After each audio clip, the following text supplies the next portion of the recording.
আজ কি দারুণ দিন, আজ না মজা করলেই নয়। শিয়াল, দুষ্টুমি করলে কিন্তু বিপদ হতে পারে।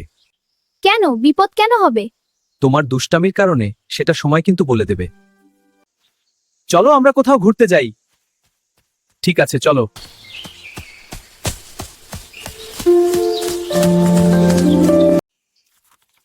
ওই খরগোশ, জানো আজ ভয়ঙ্কর ঝড় আসবে।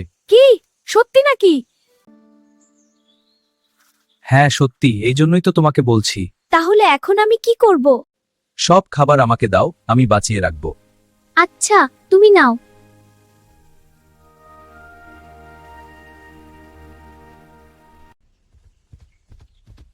এই শিয়াল, তুমি খরগোশকে ভয় দেখাচ্ছ কেন? আমি আসলে খরগোশকে ভয় দেখাইনি, শুধু একটু মজা করছিলাম। আমি সব দেখছি। শিয়াল মিথ্যা বলছে, ও খরগোশকে ঠকিয়েছে। বানর যা বলছে তা সত্যি নাকি?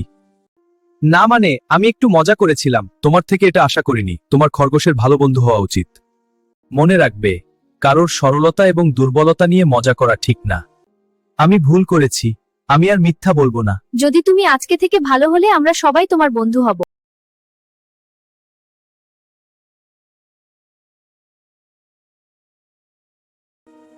আমি সাহায্য করব। ওটা সরাও তাড়াতাড়ি। ধন্যবাদ বন্ধুরা। আজকে তুমি খরগোশের বিপদে প্রকৃত বন্ধুত্বের পরিচয় দিয়েছো, এতে আমি খুশি। সবসময় এইভাবে সকল বন্ধুদের পাশে থাকবে। সত্য আর ভালো মন থাকলে সবাই বন্ধু হতে পারে, আর এটাই প্রকৃত বন্ধুত্বের পরিচয়।